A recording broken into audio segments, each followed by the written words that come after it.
forestry team, and I'm one of the tree health officers and also one of the remote drone pilots. So if you want to hit on to the next page there, you can then. Perfect. So I'm just going to talk quickly about the unmanned aircraft systems that we use for surveillance. So we don't have an awful lot of time, so I'm just going to give a quick overview there today on the unmanned aircraft systems that we use to enhance tree health surveillance. And we'll take a look then through the processes involved in creating usable outputs. So if you want to go on to the next slide, that'll be perfect. Thank you. So just to start off, let's just have a quick look at what is a UAS. So UAS is unmanned aircraft system. It's everything that enables flight from the aircraft itself to the C2 link, which is the command and control link, which is that allows the transfer of data between the remote pilot and the aircraft. So we have the payloads, so they are included within this, and they are either active or passive. So we don't use passive payloads at all. They're more likely to be medicines, deliveries, things that get dropped off. We use active payloads, which are cameras, LiDAR detectors, thermal imaging detectors, that type of thing, something that's used within the flight.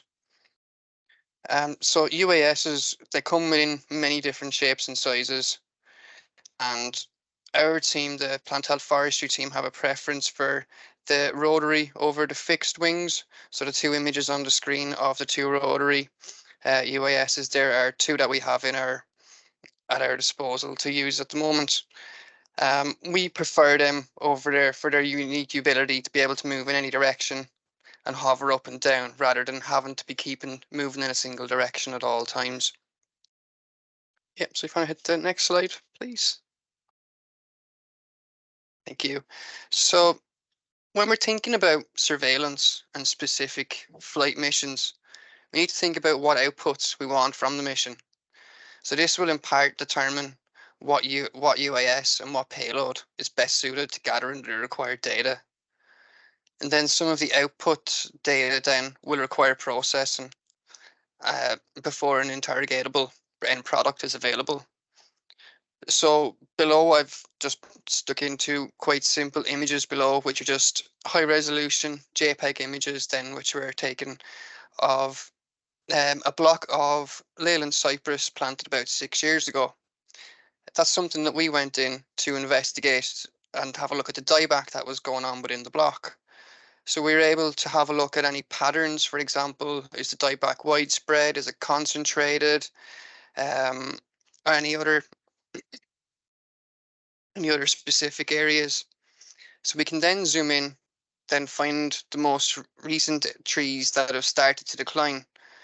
And those are the trees then that we will target for our analysis then when we go in on the ground and investigate to see if we can find what the cause of the issue is. So if you want to on to the next slide. Thank you. So thinking a bit further back then, our operating environment. So there's a lot of background work done to ensure that we were capable and compliant and competent to fly before we started using UASs for surveillance.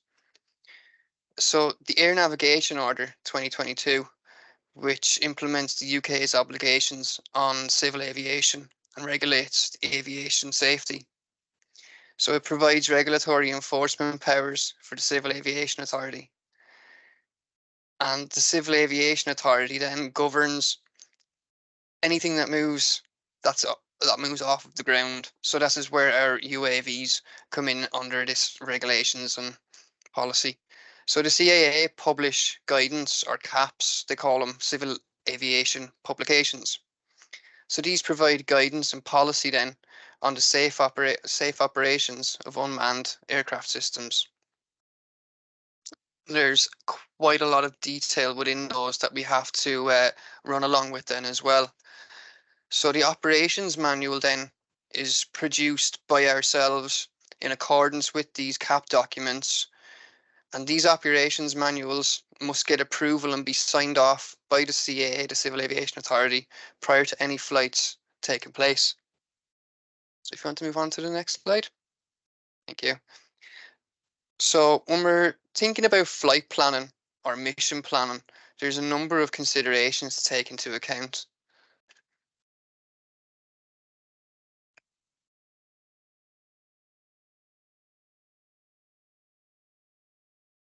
So the table below gives a quick overview on the constraints and limits that the CAA have placed on different sizes of UAS. So if you think back to surveillance, I mentioned earlier about the output products that you wish to produce from your flight mission will in part determine what aircraft to use and what payload you're going to use. So this is where we will look at the operating area to assist in determining what UAS will be intended for best use for your mission. So there's a lot of different classes, regulations. Um, so for instance, anything that's over 250 grams, you're generally not allowed to fly them over around uninvolved people. Then, sorry, then, yep, the operations manual then, which was created then, um, but that had to be approved by the Civil Aviation Authority. That took us a couple of months to get right and get together. A lot of back and forth, um, very wordy documents then as well, and these have to be kept up to date then as well.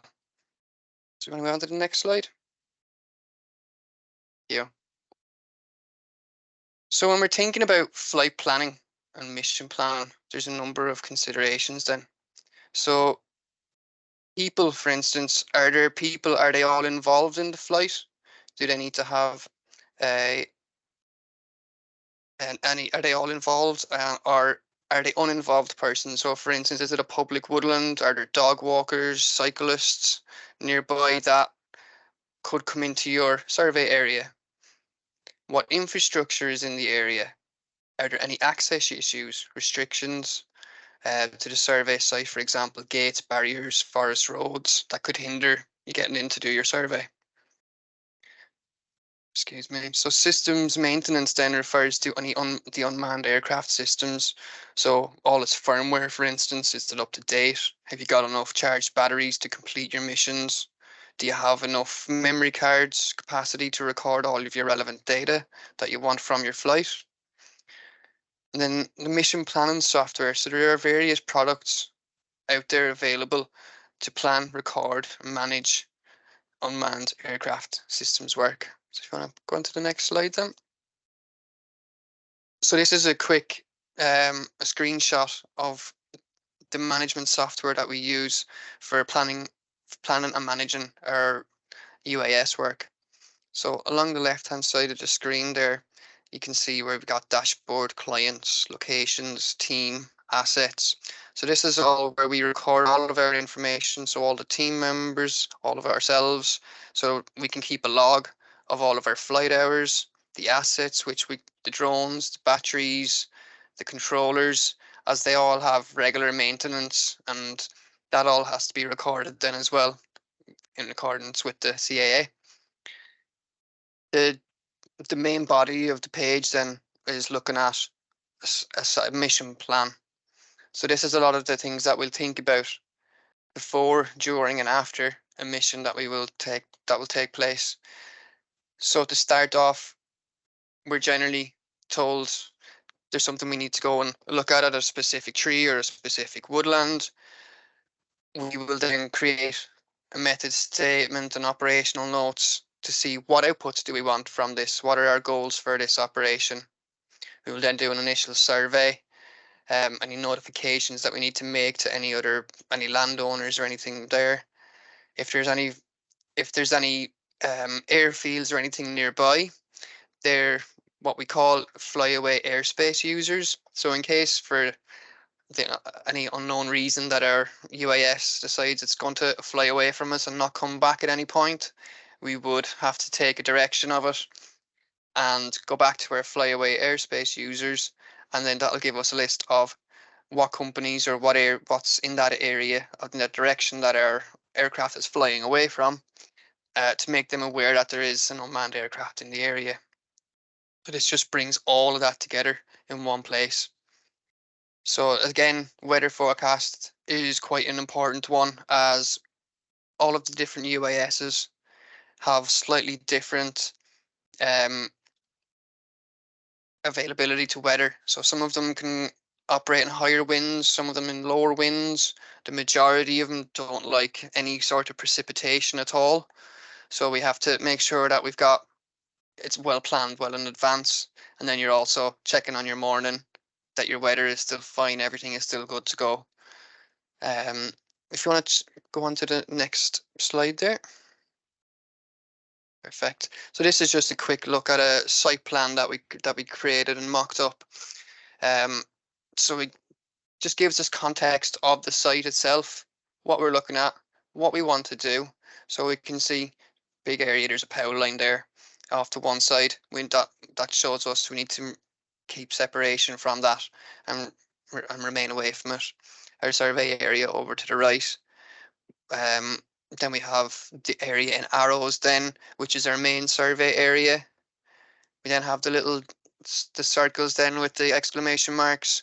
Those would be signage that we would erect then on forest pathways, as this is a public forest. So to let any dog walkers or any cyclists know that are in the area that we are planning an operation at the moment, and just to steer clear for the foreseeable on at that time. The numbers then, the 350 meters to 400 meters, those are distances that we use to georeference to our UAS. So that prevents, we will type that into our mission at the start, and those maximum numbers then, that will alert our UAS and it will not deviate any further than 400 meters from our takeoff landing point. And that should in turn keep us safe and prevent any flyaways. So if you want to go on to the next slide then. Thank you. So this is a screenshot. Sorry now. This is the outputs. So the raw data from the flight mission will require processing into usable data. So JPEG images and MP4 videos are the quickest and easiest to process and have most readily available software to share and view them. Then we also have panorama images, which are a collection of JPEG images which are stitched together, processed together into an interactive point of view map. So these can be viewed and interrogated in various web applications. So the image on the screen at the moment is of one of those panoramic views. So if that was the live image that we were looking at now, we could pan around the screen. You can turn it from side to side. You can look behind you, above you, below you. You can zoom into certain areas that you want to interrogate further. And those can be very handy for looking at pests and diseases in the grounds. We also then have the auto-rectified products, which are used for the creation of high-resolution mapping of an area. If you want to go on to the next slide. Thank you. Perfect. So the image on the screen now is an example of an orthomosaic map of mixed land use. So then the processed orthomosaic is georeferenced, which allows it to be overlaid on various maps. So this data can be interrogated further. And we know the scale of this one is 1 to 2,500 at the moment. So if you want to go on to the next slide. Perfect. So then we can see this is a zoomed in image of the same orthomosaic. And the overlaid line and dots, those represent the flight plan and where each individual image was taken from. So if you want to move on to the next slide then. So as you can see, we've zoomed in even closer to 1 to 125. And the image on the screen then shows the difference between traditional satellite imagery compared to the orthomosaic, and the difference in the clarity of the image that we're picking up. And in turn, then we can have a look pests and disease wise. Is there any dieback in an area, or any other symptoms? You want to go on to the next slide then? Perfect. So this one then shows us is a plan in this image of a plan of an area of land that we want to create an orthomosaic for. So the plan is set up by the pilot on the remote controller. Onboard software then calculates the flight path and the number of images required. So if you want to go on to the next picture. So then this is a screenshot then of one of the finished products from that mission. So this is a digital terrain model then which can be used for works on site, for planning works on site and going on into the future. And if you want to on to the next slide.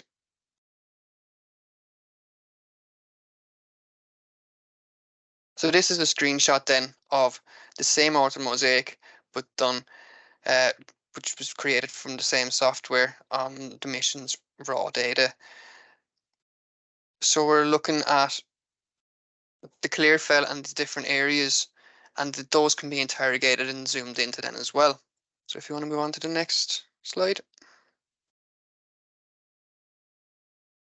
Right, so this is then a screenshot of the same auto mosaic again, but just a very zoomed in version looking at the Clearfield area. So this data then can be used to have a look at the site. How is it recovering? Is it naturally regenerating?